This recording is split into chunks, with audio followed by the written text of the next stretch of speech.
स्वागत है आप सबका। मैं Vivek Bindra, international motivational speaker, leadership consultant and CEO coach. कुछ चिंतित चल रहा था पिछले कुछ दिनों से इस इंटरनेशनल साजिश को लेके, सोचा आप लोगों के लिए एक वीडियो बना दूं। रोज देख रहा हूं चाइना हमारे देश को बॉर्डर पे और बिजनेस में दोनों तरह से ठोक रहा है। बॉर्डर के बारे में तो आजकल आप टीवी और न्यूज़पेपर में देख ही रहे हैं। बिजनेस के उसकी होशियारी के कुछ ऐसे उदाहरण दूंगा, बुद्धि चकरा जाएगी। ये जरा उदाहरण देखेंगे ध्यान से। चाइना से मैंने कुछ सीखा। दुनिया भर में गूगल का ब्राउजर क्रोम पहुंच गया, चाइना ने घुसने नहीं दिया। यूसी ब्राउजर चला रहा है अपना। सारी दुनिया सर्च इंजन के लिए गूगल का इस्तेमाल करती है, चाइना आज भी बाइडू का इस्तेमाल कर रहा है। स्टडी किया तो मेरी बुद्धि चकरा गई। 2.25 बिलियन यूजर्स व्हाट्सएप इस्तेमाल कर रहे हैं, वो घुसने नहीं दिया व्हाट्सएप को।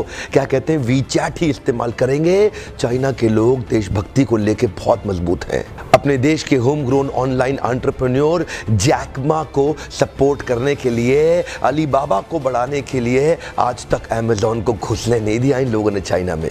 लगभग दुनिया के सभी देश जीमेल को एक्सेप्ट कर रहे हैं, लेकिन ये अभी भी ऑयल क्यू का इस्तेमाल कर रहे हैं। फेसबुक ने जी जान का जोर लगा लिया। दुनिया की सबसे बड़ी पॉपुलेशन चाइना में थी। फेसबुक सोचा चाइना में बड़ा धंधा मिलेगा। चाइनीज लोगों ने होम ग्रोन एंटरप्रेन्योर को डेवलप किया, रेन.com लिया, फेसबुक को घुसने नहीं दिया। आप इस्तेमाल करिए ना ट्विटर, वो तो वाइबो इस्तेमाल कर रहे हैं। यूट्यूब का अपना ही वर्जन निकाल दिया, यूकू। अपने देश के इंडिविजुअल्स और कॉर्पोरेट की बढ़ोतरी और बेहतरी के लिए पूरा देश इकट्ठा खड़ा हो जाता है इनका।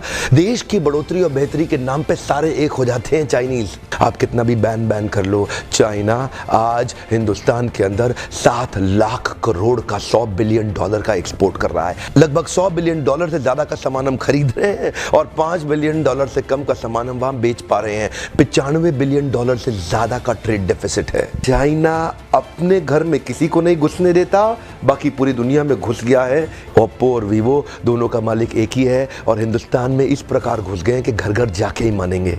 Electronic goods, machinery, organic chemicals, iron and steel, transport equipment, medical pharma products, textile and yarn fabric, सब कुछ तो हम चाइना से लेने को तैयार हो गए हैं। अब ये जिम्मेदारी केवल हमारे देश की सरकार की नहीं रहेगी कि वो बॉर्डर पे लड़ती रहे। अब ये जिम्मेदारी हर भारतीय की हो गई है कि हम अपने व्यापारियों को उठाएं और मिल करके एक हो जाएं। देश की जनता को एक होना बहुत जरूरी है। अगर देश में खुशहाली आएगी तो फायदा सबका होगा। देश में खुशहाली आएगी तो फायदा सबका होगा। आज एक ऐसे व्यक्ति की बात करूंगा जिसके बारे में मैंने पढ़ा तो मेरी बुद्धि चकरा गई। मेजर ध्यानचंद, ये हॉकी के जादूगर माने जाते थे। इंडिया की टीम को हॉकी में वर्ल्ड कप में एज ए कैप्टन ये लीड कर रहे थे। जर्मनी ओलंपिक्स फाइनल अपने होम ग्राउंड के अंदर जर्मनी को जब रौंद दिया तो हिटलर वहां से चला गया। शाम को ध्यानचंद को अपने घर में बुला के पूछा, तुम एक्चुअली करते क्या हो हॉकी के अलावा? तो बोले, मैं लांस नायक, सूबेदार, एक छोटा सा सिपाही भारत की आर्मी में हूँ। तो उसी समय जर्मनी के तानाशाह हिटलर ने उनसे कहा, सुनो एक काम करो, जर्मनी से हॉकी खेलना शुरू कर दो, मेरे देश में आ जाओ, तुम्हें आज ही एयरफील्ड मार्शल बना दूंगा। वैसे भी तुम अपने देश के अंदर तो लांस नायक, सूबेदार,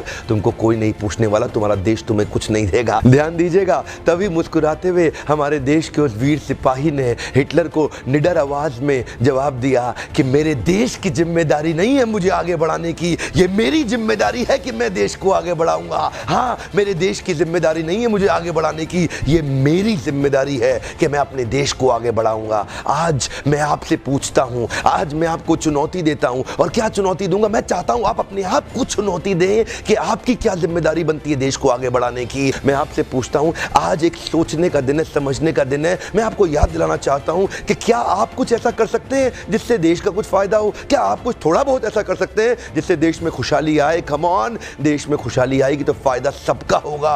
आज कम से कम कुछ छोटी सी पहल करिए और अभी लिखिए कि आप अपने देश के लिए क्या करना चाहते हैं। इस वीडियो को दूर दूर तक फैलाइए, पूरे भारत में फैलाइए, ताकि हम हर भारतीय को इंस्पायर कर सके अपने देश के लिए कुछ करना। इंटरनेशनल साजिश बहुत तेज चल रही है। हर देश का आदमी अपने देश की रक्षा और उसको बढ़ाने के लिए लगा हुआ है। आज मैं और आप क्या कर सकते हैं, सोचने